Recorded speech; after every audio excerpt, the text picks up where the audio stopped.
18h10 à Alger. Madame, Monsieur, bonsoir. Soyez les bienvenus dans ce 24 heures Afrique à la une de l'actualité.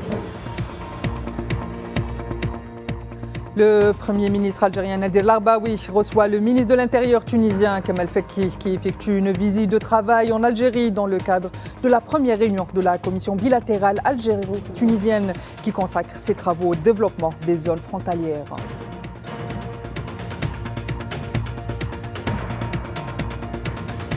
Clap de fin pour le sommet Italie-Afrique, la coopération et les intérêts communs au menu des discussions.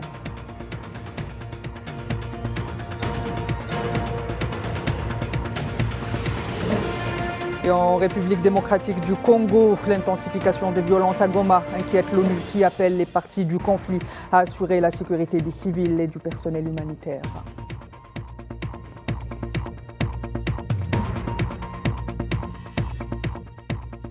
Je vous le disais à l'instant, le Premier ministre algérien Nadir Larbaoui a reçu ce mardi au palais du gouvernement le ministre de l'Intérieur de la République tunisienne. Kamel Fekki effectue une visite de travail en Algérie dans le cadre de la première session de la commission bilatérale pour le développement et la promotion des régions frontalières algéro-tunisiennes, a fait savoir à un communiqué des services du Premier ministre. Et à cette occasion, les deux parties se sont félicitées de la profondeur et de la solidarité des liens entre les deux peuples ainsi que les États et leurs peuples. Par ailleurs, les deux parties sont revenues également sur les conclusions de la première session de la commission bilatérale, affirmant l'attachement commun à leur mise en œuvre et de la promotion du niveau de coopération.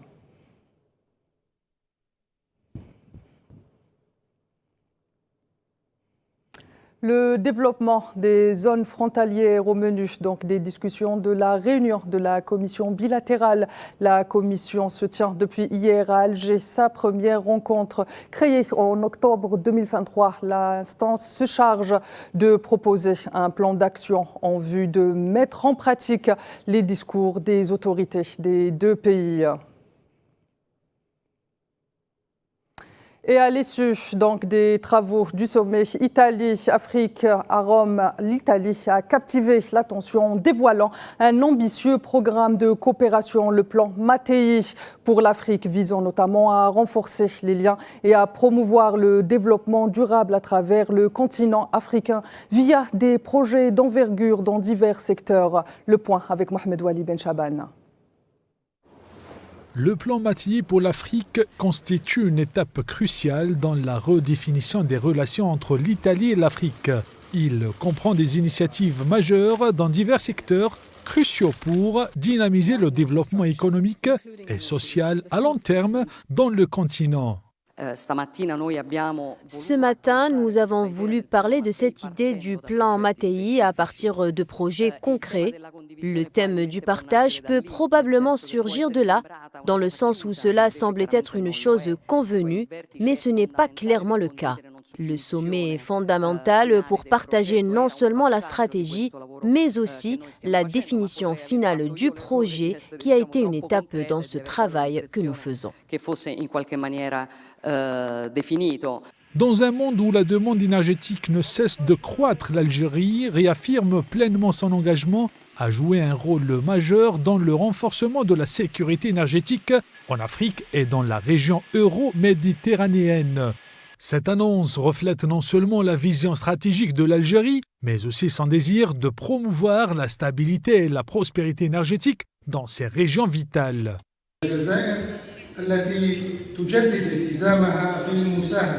L'Algérie réitère ses engagements à contribuer en tant que partenaire fiable dans le renforcement de la sécurité, de la transition énergétique en Afrique et dans la région euro-méditerranéenne. Elle suggère la concrétisation de partenariats palpables autour de 3 axes. En premier lieu, d'apporter un soutien aux efforts de réalisation d'un gazoduc transsaharien Nigeria-Algérie qui permettra de transporter plus de 25 milliards de mètres cubes de gaz naturel par an vers l'Europe. Le sommet Italie-Afrique à Rome a marqué le début d'une nouvelle ère de partenariat entre les deux parties. Axé sur des projets d'envergure dans le continent africain, le plan Mattei pour l'Afrique représente un engagement ambitieux en faveur du développement durable et de la coopération internationale. Il reste à espérer que cette importante initiative portera ses fruits dans les années à venir. Et dans le cadre de ce sommet, toujours le président en exercice de l'Union africaine, Azali Assoumani, et la présidente du Conseil des ministres italien, Giorgia Meloni, ont exprimé leur satisfaction du travail accompli lors des travaux de ce sommet. C'est ce qui ressort d'un point presse animé par Meloni en compagnie d'Azali Assoumani. Les deux parties ont jugé les travaux du dit sommet avec succès.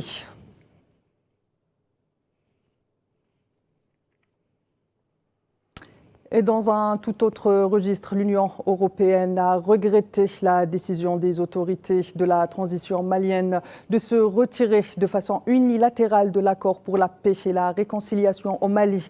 Et suite au processus d'Alger, a fait savoir l'organisation par voie d'un communiqué des services de communication de son porte-parole, affirmant, je cite, les populations civiles du nord du pays seront les premières à subir les conséquences de cette décision unilatérale, ajoutant l'impact négatif que cette rupture pourrait avoir sur l'ensemble des équilibres nationaux et régionaux, alors qu'aucune alternative à l'accord de paix de 2015 n'a encore émergé.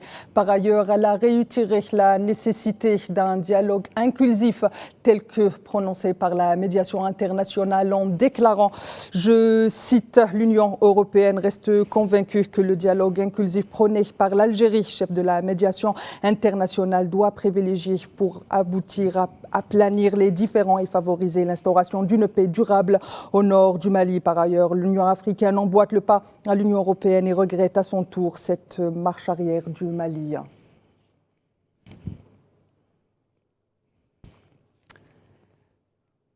Une délégation togolaise conduite par le ministre de l'administration territoriale Awati à Badoulou s'est rendue au Niger où il est allé à la rencontre du ministre de la Défense et de la Transition, le général Salifou Moudi. La raison de cette visite de travail reste encore inconnue.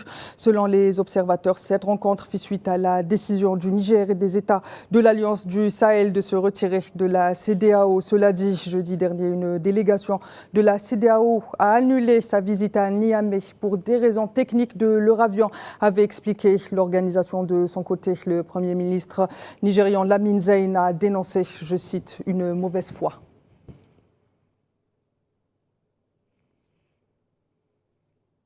Et au nord du Nigeria, une explosion a fait au moins 7 victimes parmi des élèves d'un collège-lycée, selon les autorités sécuritaires du pays.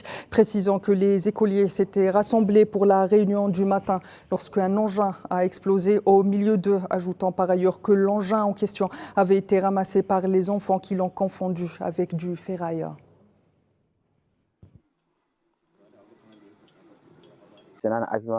Ils ont vu une ferraille dans un buisson et l'ont emportée à leur école. Plus tard, un récupérateur de métal est venu avec sa brouette pour la racheter. Pendant le processus de compactage du métal, l'IED a explosé. Les enfants ne le savaient pas. Leur professeur n'était même pas en ville lorsque l'incident s'est produit. Il avait voyagé. Il est revenu pour voir ce qui s'était passé. Leur corps était éparpillé partout. Il y avait un enfant de 7 ans, un autre de 9 ans, un autre de 12 ans et un autre de 8 ans. C'étaient tous des petits-enfants qui ne savaient rien. Le coordinateur des Nations Unies, Bruno Le Marquis, s'est dit préoccupé par l'escalade des violences dans la ville de Mouesseko, à environ 100 km de Goma, dans la province du Nord-Kivu. Dans un communiqué publié lundi, Le Marquis se dit inquiet des violations à l'encontre des droits humains dans la région de Goma. Donc, avant de rappeler aux parties du conflit leur devoir de protéger les civils, de garantir la sûreté des agents humanitaires et de veiller à ce que l'aide parvienne à ceux qui en ont le plus besoin. Pour rappel, depuis la dernière escalade des violences, en moins 8000 personnes ont été contraintes au déplacement selon les derniers chiffres de l'ONU et plus de 250 000 personnes ont besoin de secours d'urgence.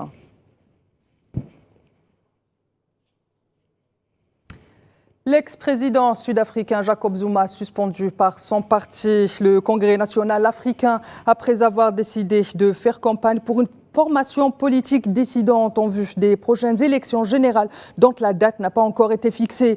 Par ailleurs, cette décision a été votée à l'unanimité par les cadres du parti. Pour rappel, Jacob Zuma fut le 4e président de l'Afrique du Sud depuis la fin de l'apartheid. Arrivé au pouvoir en 2009, il le quitte en 2018 en raison d'une affaire de corruption.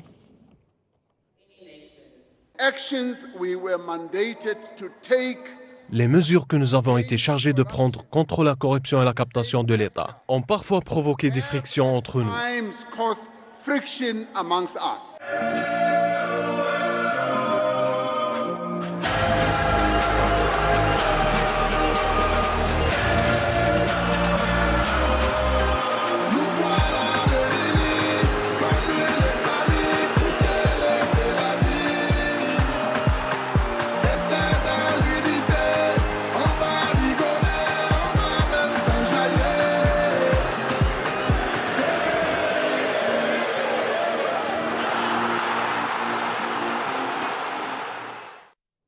Un mot de football avant de clore cette édition avec la CAN 2023 et les derniers matchs de la 8e de finale et la lutte pour décrocher les derniers tickets pour la demi-finale avec une affiche opposant le Burkina Faso au Mali, tandis que dans l'autre match, l'équipe marocaine affronte l'Afrique du Sud.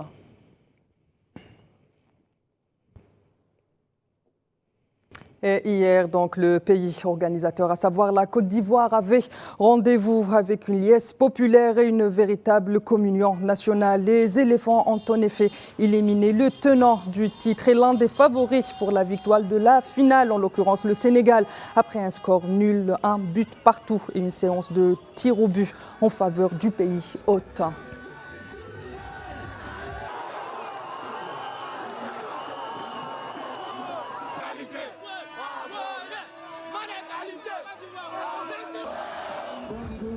J'ai pour habitude de ne pas faire d'analyse personnelle. Je vais parler plutôt de l'équipe. On n'a pas bien débuté les 10 premières minutes du match, mais après le but, nous avons su réagir. On a dominé de bout en bout. Je crois que ça a été une prestation, une performance collective et bravo à l'équipe.